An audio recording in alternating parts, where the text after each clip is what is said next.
Hello dev, welcome back again. आज का हमारा टॉपिक है responding to event. Basically responding to event में हम समझेंगे कि हम इवेंट जो है वो हम ऐड कैसे कर सकते हैं, इवेंट में हम प्रॉप्स कैसे पास करेंगे, इवेंट को में जो है हम इवेंट को एक्चुअली हैंडल कैसे करेंगे, इवेंट को हम JSX में कैसे पास करेंगे बेसिकली, और इवेंट के जो प्रोपोगेशंस वगैरह है उसको हम समझेंगे। तो चलिए शुरू करते हैं। तो सबसे पहले हम समझेंगे एडिंग इवेंट बेसिकली। ठीक है, यहाँ पे जो एडिंग इवेंट बेसिकली बोल रहे हैं उसको हम सबसे पहले समझने की कोशिश करेंगे कि एक्चुअल में इवेंट जो है हम ऐड कैसे करेंगे। तो ये मेरा एक डमी पेज है बेसिकली, जो कि कोड सैंडबॉक्स में है। यहाँ पर आप देख सकते हैं कि पहले से कुछ चीज़ें जो हैं पहले से बनी हुई हैं। तो हम ऊपर वाला पार्ट जो है हम इग्नोर करते हैं, ये वाला सेक्शन जो है हम इग्नोर करेंगे। ठीक है, अब बात करते हैं यहाँ पे फॉन्ट्स के बारे में। ठीक है, तो सॉरी, बटन्स के जो इवेंट्स के बारे में बात करते हैं। तो सबसे पहले जो है मैं यहाँ पर एक कंपोनेंट बेसिकली बना रहा हूँ। तो कंपोनेंट के लिए कॉन्स्ट बटन, और यहाँ पे मैं रिटर्न करूँगा। ठीक है, सेव करते हैं, और सेव करने के बाद से सबसे पहले जो है हम इसे अपने पेरेंट वाले जो एप्लीकेशन है उसमें हम इसको कॉल करेंगे। ठीक है, सेव करता हूँ। तो यहाँ पर जो है हमारा एक बटन जो है वो तैयार हो गया है, बटन बन चुका है, और बटन एज ए कंपोनेंट जो है हमने इसको किया है, हमने इसको पास किया है यहाँ पर। ठीक है, और इसके क्लिक पे अभी कुछ भी नहीं हो रहा है, नॉर्मल सिंपल ये बटन है। और मगर हमने इसे एज ए कंपोनेंट जो है इसे दिया, और ये कंपोनेंट एक तरीके का आपका नेस्टेड कंपोनेंट है जो कि ऐप वाले कंपोनेंट के अंदर यहाँ पर इंक्लूड हो रहा है। अब चलिए इसमें इवेंट बेसिकली हम अटैच करते हैं। ठीक है, तो इवेंट अटैच करने के लिए सिंपली जो है हम इसको लेके चलेंगे। तो यहाँ पर क्या करेंगे कि एक सबसे पहले एक फंक्शन बनाएंगे। ठीक है, तो कॉन्स्ट हैंडल क्लिक, और यहाँ पे मैं अलर्ट दे देता हूँ।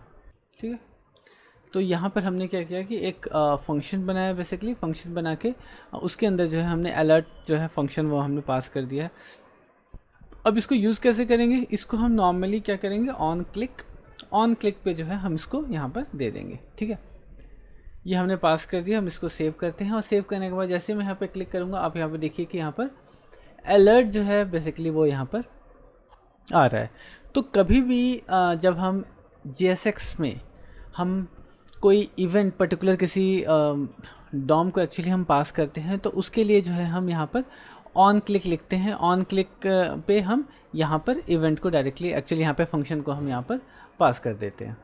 सो हमने यहाँ पे क्या किया, यहाँ पर जो है एक मेथड बेसिकली बनाया, और मेथड जो हमने इसे पास कर दी। तो एज़ यूजुअली क्या है कि जब भी हम कोई इवेंट बेसिकली हम बनाते हैं, ठीक है, तो इवेंट बनाएंगे तो उसको जो है नेमिंग कन्वेंशंस बेसिकली लेके चलते हैं। ठीक है, तो सर्टेन रूल्स एक्चुअली रिएक्ट भी रिकमेंड करता है कि आप जब कोई भी क्लिक इवेंट बेसिकली जब आप या कोई भी इवेंट जो है आप अटैच करें, तो उसे जो है हैंडल क्लिक, या आप अगर, क्योंकि यहाँ पे हम क्लिक के लिए ले रहे हैं, और अगर आप किसी और चीज़ के लिए ले रहे हैं जैसे कि माउस एंटर, तो उसका नाम जो है हैंडल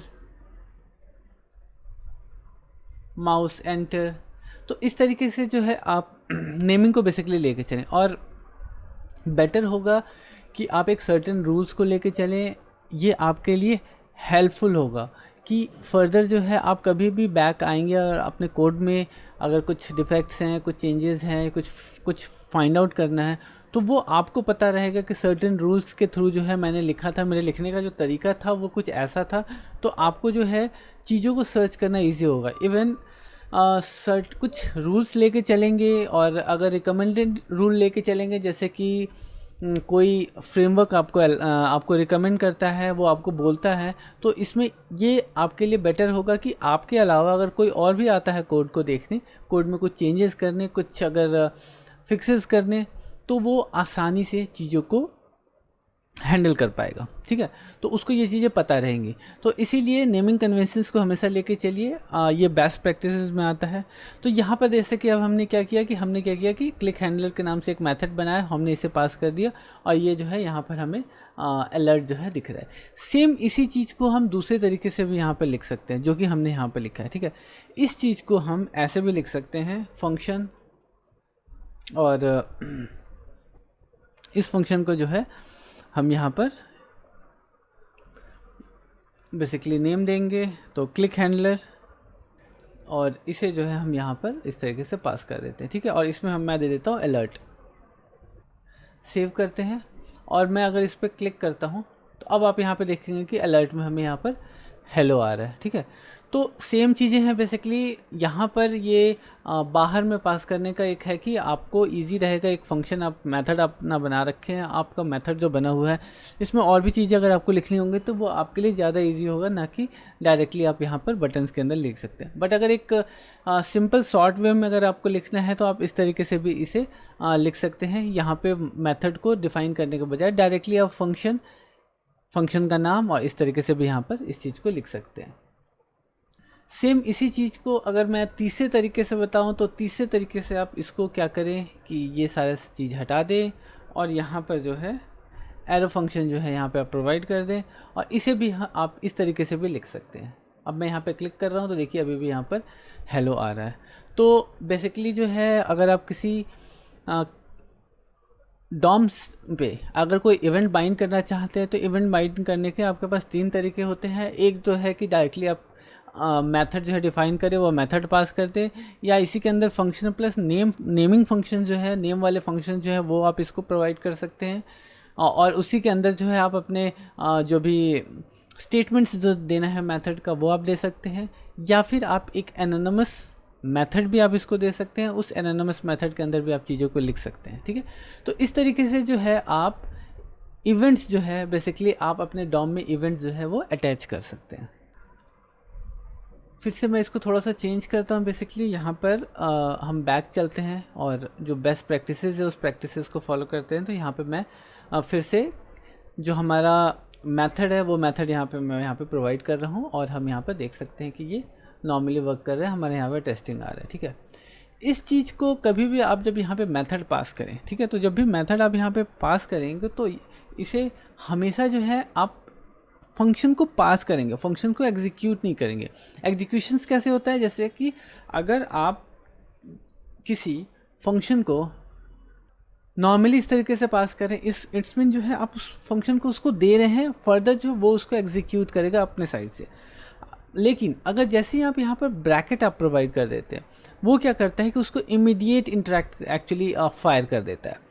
एज फॉर एग्जाम्पल अगर मैं इसे अब डायरेक्टली यहाँ पे कर्ली ब्रैकेट देता हूँ तो आप यहाँ पे देखेंगे कि मैंने अभी कुछ भी इंटरेक्शन नहीं किया और यहाँ पर टेस्टिंग जो है यहाँ पे फायर हो गया, ठीक है। तो इस चीज़ को आप ध्यान रखें कि आप जो है कभी भी इवेंट्स वगैरह जो अटैच कर रहे हैं तो डायरेक्टली जो है यहाँ पर ब्रैकेट्स नहीं दे, ये गलत अप्रोच है। By the way in any case आपको जो है यहाँ पर एक्चुअली ब्रैकेट अगर देना भी पड़ गया तो उस केस में जो है आप इसको इस तरीके से भी आप इसको हैंडल कर सकते हैं। इन केस की जैसे कि आपको यहाँ पे क्लिक जब आप इस CTA पे बेसिकली क्लिक कर रहे हैं तो क्लिक पे जो है आपको कुछ पैरामीटर्स या कुछ भेज रहे हैं, तो उस केस में जो है आप क्या कर सकते हैं कि इसको इस तरीके से हैंडल कर सकते हैं। बेसिकली इस तरीके से आप इसको पास करेंगे तो ये जो है वर्क कर जाएगा। जैसे कि आप देख रहे हैं कि सेव कर दिया मैंने और ये यहाँ पे अलर्ट नहीं आया, बट मैं जब इस पर क्लिक करूँगा तभी यहाँ पे अलर्ट आया, ठीक है। तो इस तरीके से भी जो है आप अपने मेथड को पर्टिकुलर डॉम पे जो है आप प्रोवाइड कर सकते हैं। और रिएक्ट जो है वो ये भी कहता है कि आप जब भी इंट्रैक्शंस वाली बात आए, ठीक है, तो डॉम एलिमेंट्स जो है वो चूज़ करके ही डालें। जैसे कि अगर आपका इंट्रैक्शंस जो है कहीं पे क्लिक है, आपके CTS वगैरह कुछ बने हुए हैं, तो उसके जगह पे जो है आप बटन्स का ही मोस्टली यूज़ करें। तो जिसकी जो मतलब परिभाषा एक्चुअली है, जो कि जिसका जो यूज़ है उसको ही पर्टिकुलर यूज़ करें तो ज़्यादा बेटर होगा उसमें इवेंट्स वगैरह प्रोवाइड करने में। नेक्स्ट हमारा टॉपिक है रीडिंग प्रॉप्स इन इवेंट हैंडलर। जैसे कि आप यहाँ पे देख सकते हैं हमारा जो नेक्स्ट टॉपिक है वो है हमारा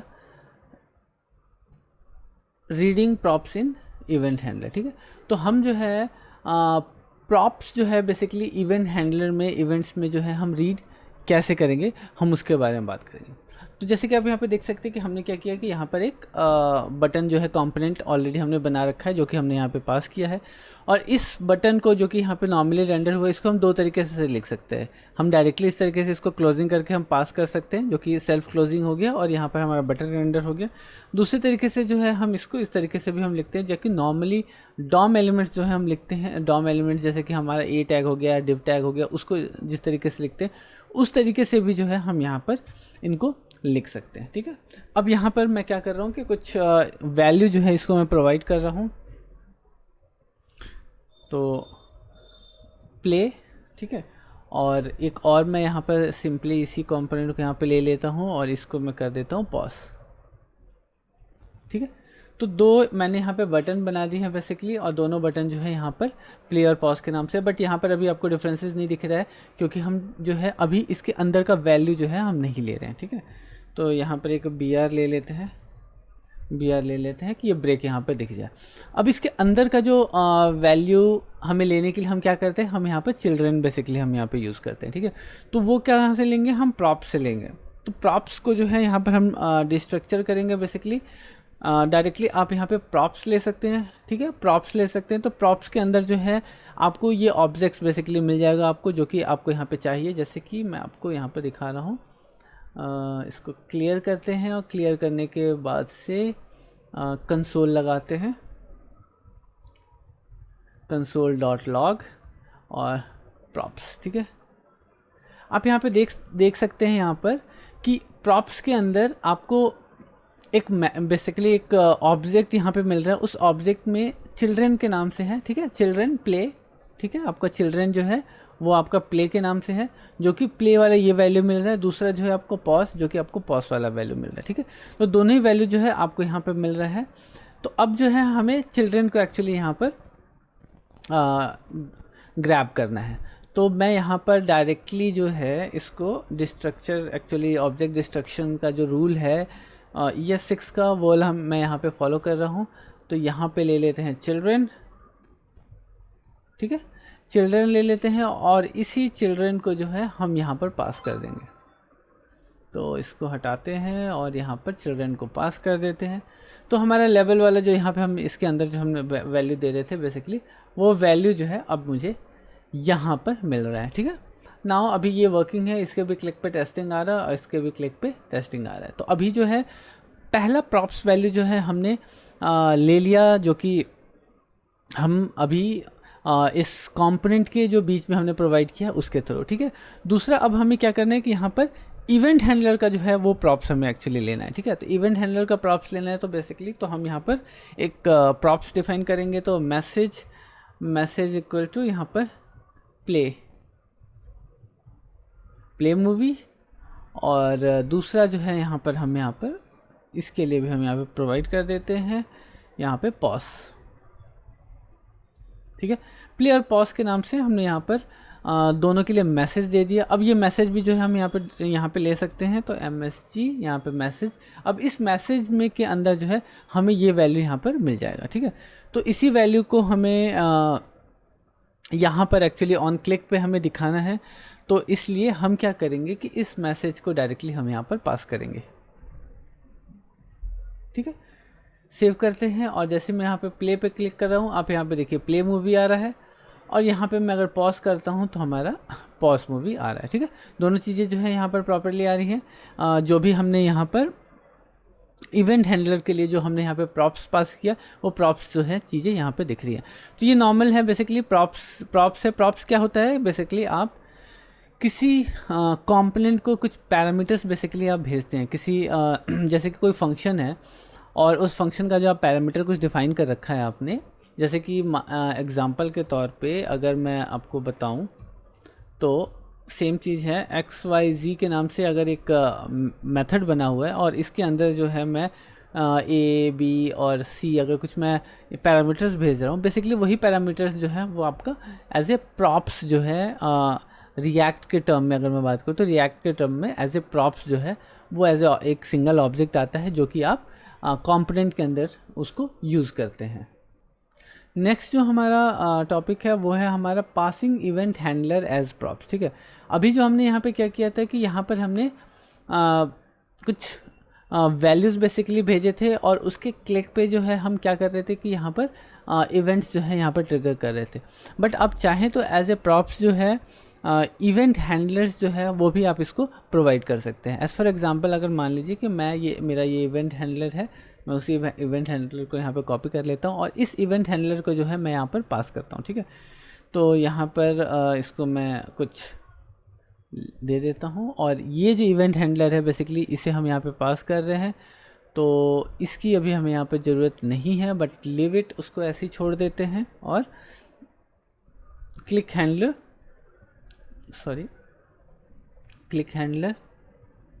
इक्वल टू यहाँ पे मैं क्लिक हैंडलर जो है यहाँ पे पास कर देता हूँ, ठीक है। इवेंट हैंडलर जो है बेसिकली मैं यहाँ पे पास कर रहा हूँ, इवेंट एज ए प्रॉप्स जो है हम यहाँ पे अभी पास करने की कोशिश कर रहे हैं।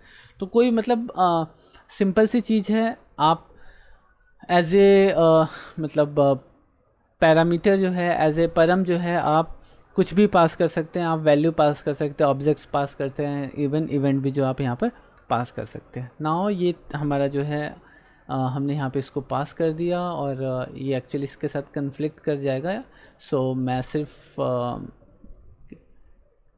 इसको थोड़ा सा चेंज कर देता हूँ, हैंडल क्लिक हैंडल, ठीक है, इसको सिर्फ हैंडल दे देता हूँ अभी के लिए।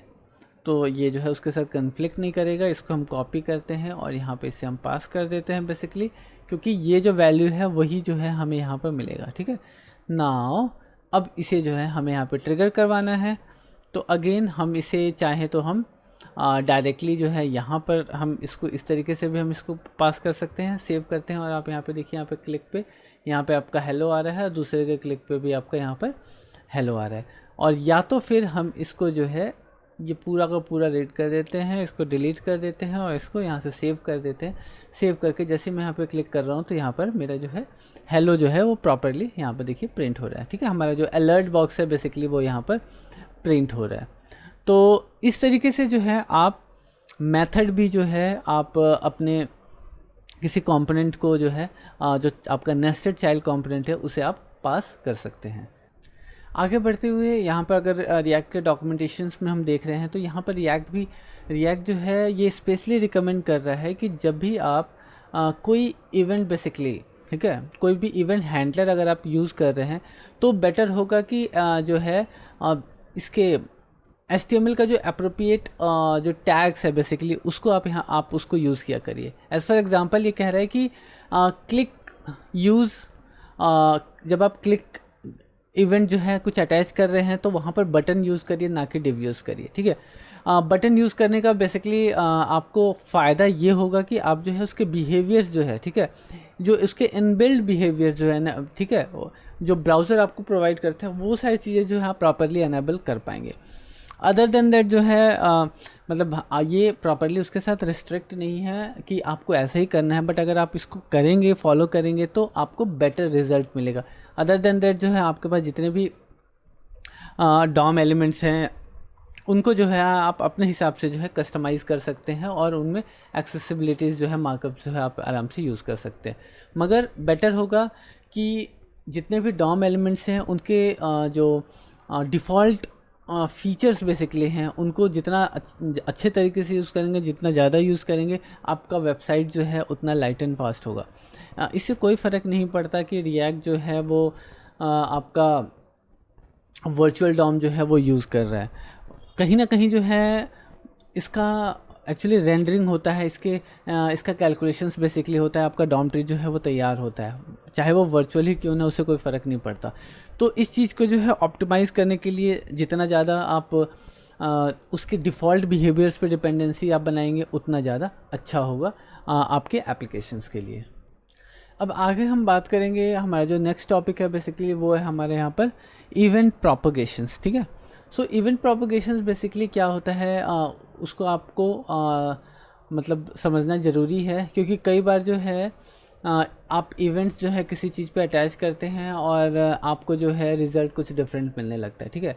तो उस चीज़ को यहाँ पे समझने के लिए मैं आपको एक छोटा सा एग्जांपल बेसिकली यहाँ पे सेट कर रहा हूँ। तो यहाँ पर हमने ऑलरेडी दो जो है हमने बना रखा है, इसके ऊपर जो है मैं एक डिव ले लेता हूँ, ठीक है, और इस डिव के अंदर जो है इसे मैं यहाँ पर ऐड कर देता हूँ, यहाँ पर मूव कर देता हूँ,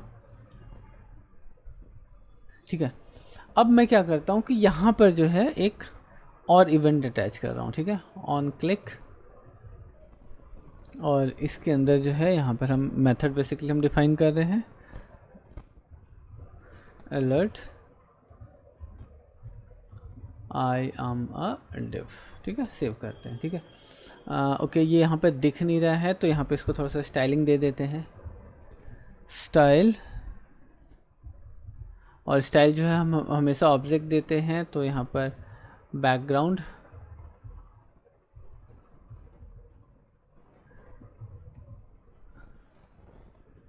और थोड़ा सा यहाँ पर पैडिंग दे देते हैं क्योंकि एक्चुअली ये पूरा का पूरा चिपक गया है, तो पैडिंग,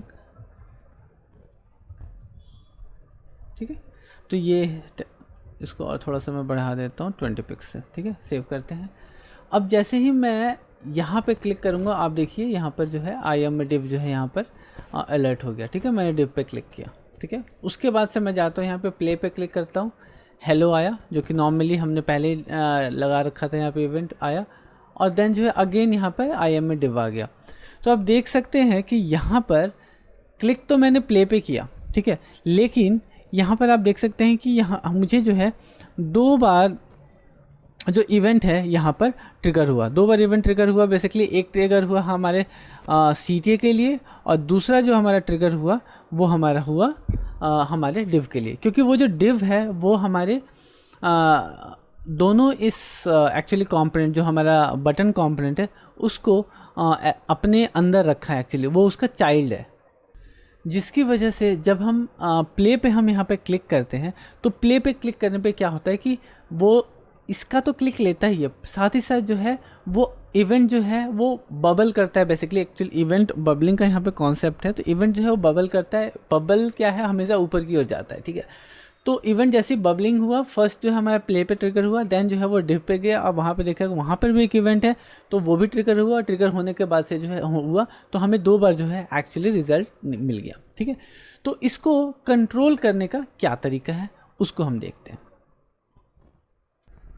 सो उसे कंट्रोल करने के लिए हमें क्या करना होगा, हमें जो है प्रोपगेशंस को जो है उसे स्टॉप करना होगा, ठीक है।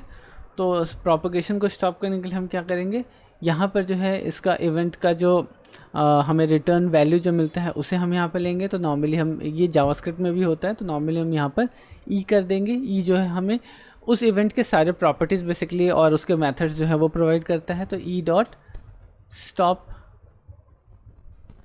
इवेंट स्टॉप प्रोपगेशंस, ठीक है। स्टॉप प्रोपगेशंस बेसिकली कर देंगे। स्टॉप प्रोपगेशन क्या करेगा कि वो जो है इवेंट को जो है वो ट्रिगर कर, जब इवेंट एक्चुअली हम फायर करेंगे तो वो क्या करेगा कि इवेंट के बबलिंग को एक्चुअली रोकेगा।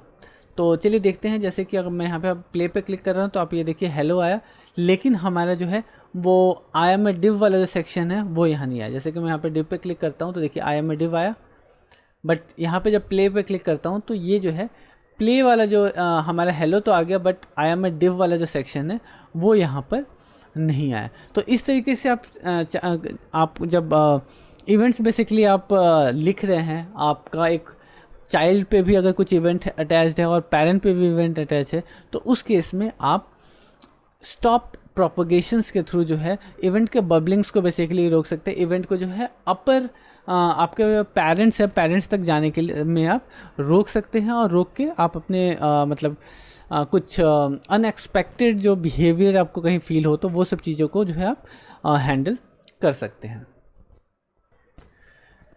नेक्स्ट जो हमारा टॉपिक है वो है हमारा प्रिवेंटिंग डिफ़ॉल्ट बिहेवियर। एक्चुअली आप चाहें तो जो है डिफ़ॉल्ट बिहेवियर्स बेसिकली जो बटन्स के डिफ़ॉल्ट बिहेवियर्स होते हैं उसे भी जो है आप हैंडल कर सकते हैं, उसको कंट्रोल कर सकते हैं, ठीक है। तो ये भी पार्ट जो है ये जावास्क्रिप्ट से रिलेटेड है, ये कुछ रिएक्ट का कोई स्पेसिफिक चीज़ नहीं है, बट आपको ये पता होना चाहिए। कई बार क्या होता है कि बिहेवियर जो है वो कुछ डिफरेंट हो जाते हैं, आपको ऐसा लगता है कि यार रैंडमली चीज़ें हो क्या रही हैं, ठीक है, जो कि आपके कंट्रोल से बाहर हो जाता है। तो मैं जैसे कि एक एग्जांपल दिखा रहा हूँ ऑन सबमिट।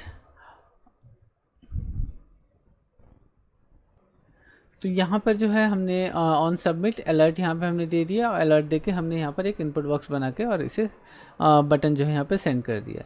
और आप देखेंगे कि जैसे मैं यहाँ पे सेंड पे क्लिक करूँगा, ठीक है, ये सबमिटिंग हुआ और सबमिटिंग होने के बाद से जो है ये फ्लिक कर रहा है, ठीक है। दोबारा मैं आपको क्लिक करके दिखा रहा हूँ, यहाँ पे ये देखिए, और ये जो है ये सेक्शन रिफ़्रेश हो रहा है। रिफ़्रेश क्यों हो रहा है कि नॉर्मली जब हम कोई फॉर्म यूज़ करते हैं, ठीक है, फॉर्म के अंदर जब हमारा सेंड बटन होता है, बेसिकली हमारा जो सबमिट बटन होता है, ठीक है, सबमिट बटन पे जैसे हम क्लिक करते हैं तो फॉर्म जो है सबमिशंस के बाद जो है पेज जो है डिफ़ॉल्ट जो है हमारा रिफ़्रेश हो जाता है, ठीक है।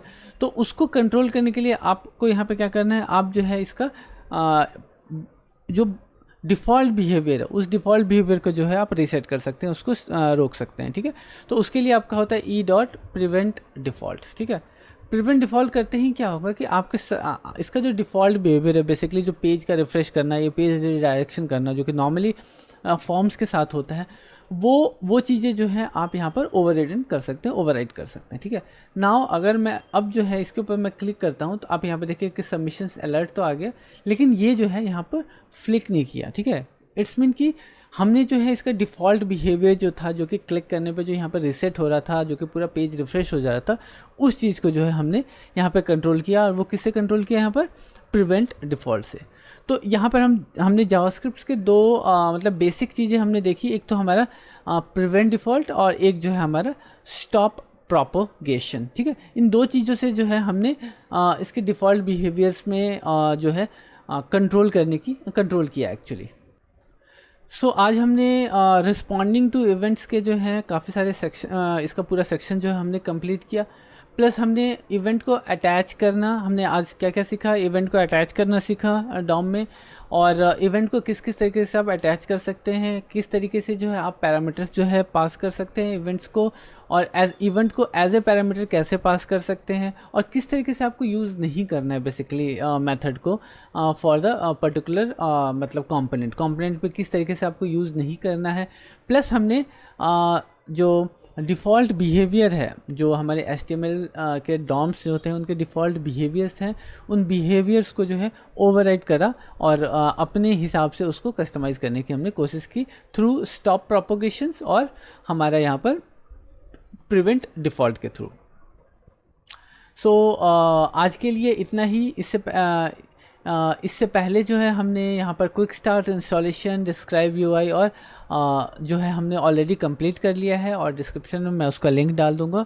आप जो है टॉपिक बाय टॉपिक जो है वीडियोस जो है वो आप देख सकते हैं।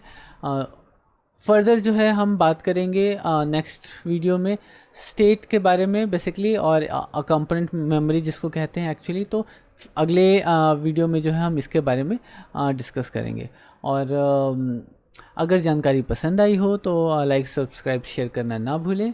और अगर कहीं आपको कोई इशू हो, कुछ ऐसी चीज़ें जो कि आपको समझ ना आई हो, तो आप कमेंट कर सकते हैं। मेरी कोशिश रहेगी कि मैं उसको आपके लिए मतलब आपको प्रॉपर एक्सप्लेन कर पाऊँ, या फिर नेक्स्ट आपके लिए कुछ उसके लिए वीडियो भी मैं आपके लिए बना पाऊँ। तो मिलते हैं फिर अगले वीडियो में, तब तक के लिए keep learning and bye bye.